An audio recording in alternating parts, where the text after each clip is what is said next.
কোরআনের শাসন কায়েম হয়, নবী মুহাম্মদ রাসূলুল্লাহ সাল্লাল্লাহু আলাইহি সাল্লামের দেখানো পথে ইসলাম কায়েম হয়, আমি আল্লাহকে সাক্ষী রেখে বলছি, কোন নারী নির্যাতিত হবে না, ইফতিজিরের শিকার হবে না, মাদকাসক্তের রাস্তায় রাস্তায় পাগলের মতো কাউকে ঘুরতে হবে না, কোন নারীকে কোন স্ত্রীকে মাদকাসক্ত স্বামীর কারণে নির্যাতিত হতে হবে না।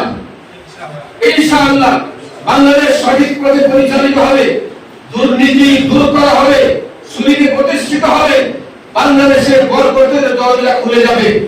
মহান আল্লাহ রাব্বুল আলামিন সূরা আরাফের 96 নম্বর আয়াতে কথা বলে দিয়েছেন, ওয়ালাউ আন্না আহলাল কুরআ আমানু ওয়াত্তাকাউ লাফাতাহনা আলাইহিম বারাকাতিন মিনাস সামাই ওয়াল আরজ।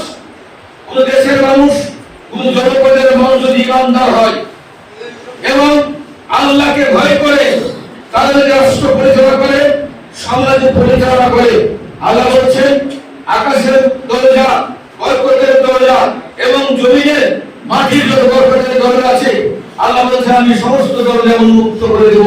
আল্লাহ আলহামদুলিল্লাহ পাঠ করে চুক্তি করে ইজারা দিয়েছিল ইন্ডিয়ার কাছে।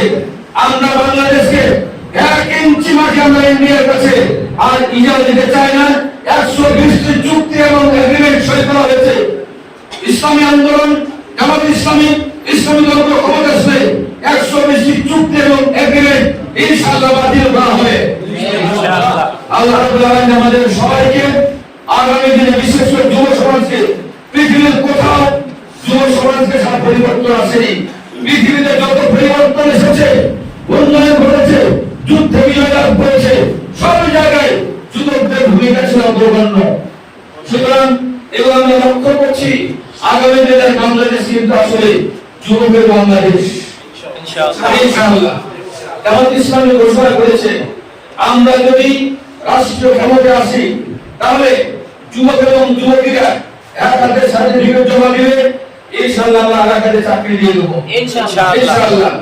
যদি চাকরি দিতে দেরি হয়, জামাত ইসলামী কথা দিয়েছে যতদিন পর্যন্ত চাকরি হবে না আমরা তাদেরকে বেকার ভাবে দেব ইনশাআল্লাহ।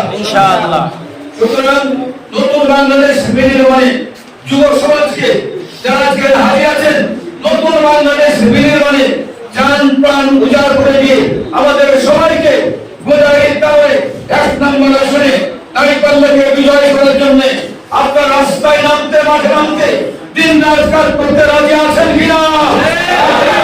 আল্লাহ কবুল করুন। আল্লাহুম্মা আমিন। ওয়া আখিরু দাওয়ানা আলহামদুলিল্লাহি রাব্বিল আলামিন। আসসালামু আলাইকুম ওয়া রাহমাতুল্লাহ।